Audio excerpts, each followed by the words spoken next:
Dəyərli və əziz xərçəng bürcləri, sizlər üçün mən 10-cu ayının proqnozunu söyləyəcəm. 10-cu ayda sizi nələr gözləyir? İlk öncə bunu söyləyeyim. Ayın 1-i, 2-si, 3-ü, 4-ü, 5-i və 10-una qədər, yəni biraz ehtiyatlı olun. Ola bilər kimlərsə xoşa gəlməz nələrsə danışar, deyər, könlünüzü açmaz bu. Olan olmazı danışarlar. Ola bilər bir çox adamlar, məsələn 1-2 nəfər, 3 nəfər bir çox adamlarla sizin haqqınızda danışar. Bu qrupda ola bilər, çevrədə ya kollektivdə olan və ya olmayan bir sözü danışarlar, müzakirə edərlər. Ola bilər sizin geyiminiz müzakirə olunar və yaxud siz nəsə alarsınız özünüzə.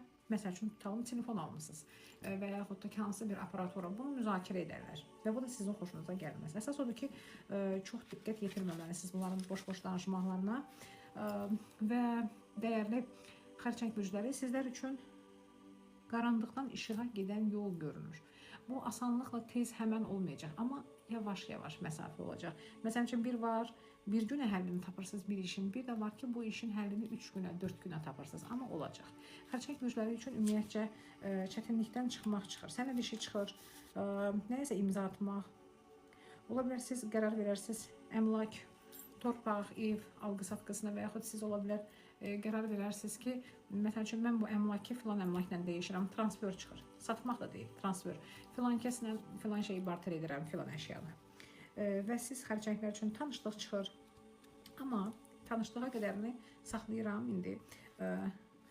Və siz xərçəng bürcləri ayın 3-ü, 4-ü, 5-i, 6-sı, 7 olan yerdə, cəmiyyətdə ya sosial şəbəkə olsun, ya sosial şəbəkədə olsun, hər hansı bir Instagram, TikTok və yaxud bu yolda olsun və yaxud harasa məclisə çağırsınlar. Bu haradasa adamlar içində ola bilər, siz kimsə bəyənərsiniz və yaxud sizi çox bəyənərlər, amma sizin ürəyinizcə də olar və çox maraqlanarsınız o şəxslə.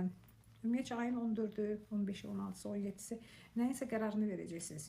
Artıq mən bu işi atıram, artıq mən bu işi etməyəcəm, buna razılıq verirəm, digərini istəyirəm, seçim edəcəksiniz. Amma bu sizin xeyrinizə olacaq və uşağı, övladı olmayanlar, ola bilər övlad sahibi olanlar.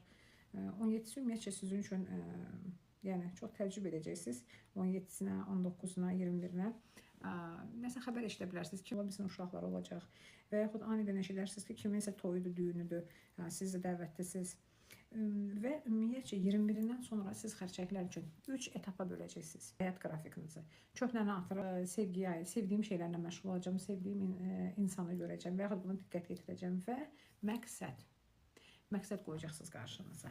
Ümumiyyətcə özünüzə disiplin qoyacaqsınız siz xərçənglər.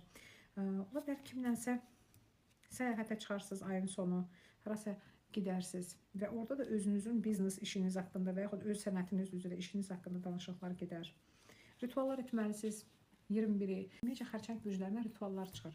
Siz özünüz üçün rituallarda etmiş olarsınız, edə bilərsiniz. Hansısa rituallara əl atarsınız, bu ruzu üçün olsun, bu sevgi üçün, eşq üçün, amma sizə çox yaxşı düşərli çıxır. Yəni bu sizə çox da yaxşı düşər. Əsas odur, dəyərli xərçəng bürcləri, sağlığınıza diqqət edin. Əsas sağlıqdır və mən sizə bol şanslar arzu edirəm, dəyərli xərçəng bürcləri, heç zaman sıxıntıda olmayasınız.